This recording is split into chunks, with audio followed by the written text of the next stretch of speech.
Salut, c'est Trado, je suis content de vous retrouver pour l'analyse technique de Whitby. Alors j'ai décidé d'analyser cette action parce qu'on m'a posé pas mal de fois la question suivante, est-ce que c'est le bon moment d'acheter parce qu'on est sur un support? Alors c'est un cas d'école et je vais prendre le temps de vous expliquer pourquoi c'est très compliqué. Tout d'abord, quand on regarde la tendance, les choses sont, on va dire, à un point extrême, un moment charnière.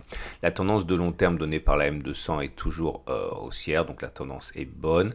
Par contre, la tendance de fond donnée par la M50 est baissière, la tendance générale donnée par la M20 est neutre et la tendance donnée par la M7 est haussière. Autrement dit, la tendance de court terme est haussière, la tendance générale est neutre, la tendance de fond est baissière, la tendance de long terme est haussière. On vient de perdre la bagatelle, on a quasiment de 30%. Beaucoup plus en fait, quand on regarde les sommets, on a perdu 45%, 44% de la valeur en l'espace de très peu de temps depuis le début de l'année en fait, suite à la déconvenue. Et là, il semble que les cours veuillent se redresser sur le support hebdomadaire des 6-7, un support qui a déjà été utilisé lors de la fin d'année 2020 pour conquérir des sommets. Alors, au-dessus de nous, des résistances. Une résistance journalière ici à 8,12. C'est une résistance parce que, vous voyez, ça a mis fin au premier rebond technique auquel on a assisté et on échoue encore depuis 2 séances dessus. Deuxième résistance, deuxième rideau défensif, encore plus impressionnant, cette résistance journalière à 9,70. À l'origine, c'était un support qui a été cassé, qui a donc changé de polarité. Il faut s'attendre à des difficultés sur cette zone. Alors, oui, on est sur un support, mais quand on achète quelque chose, il faut toujours, à moins d'avoir une foi inébranlable dans une action, avoir un plan de sortie. Le plan de sortie, ça s'appelle le stop loss, c'est-à-dire à la sortie en cas de mauvais trade, afin que ce mauvais trade ne vous coûte pas votre patrimoine. Vous êtes obligé de prévoir déjà à l'avance votre sortie. Alors, du coup, on met normalement un support, on met un stop loss sous un support. C'est-à-dire que si on casse le support, on risque d'avoir une accélération baissière. Un petit peu comme ce qui s'est passé ici. On avait un support, une fois qu'il a eu été cassé, on est allé chercher le prochain support. Et c'est généralement la manière dont on procède.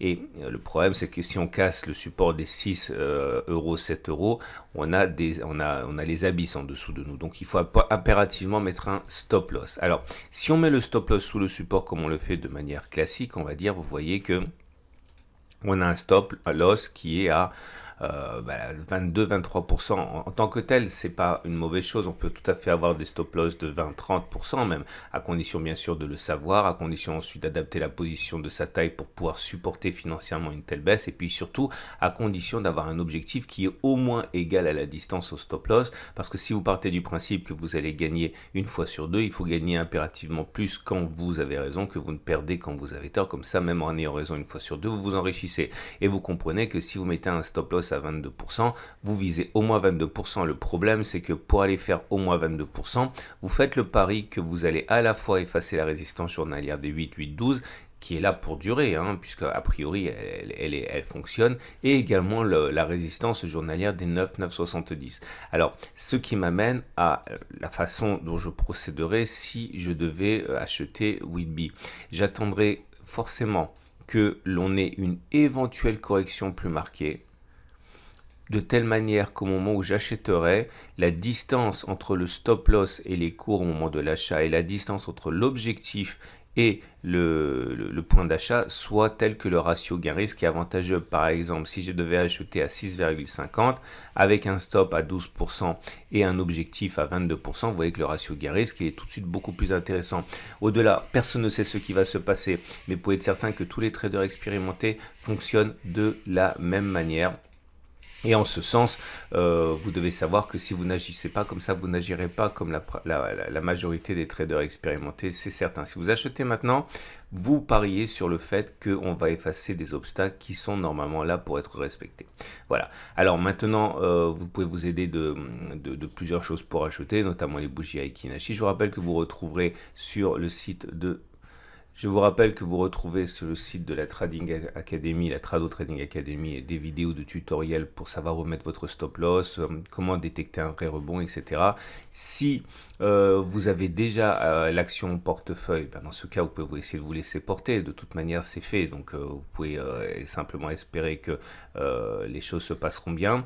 Mais encore une fois, si vous n'avez pas encore acheté Whitby, il peut être intéressant de procéder de la manière que j'ai développée. Voilà, j'espère j'espère que ce format vous a plu.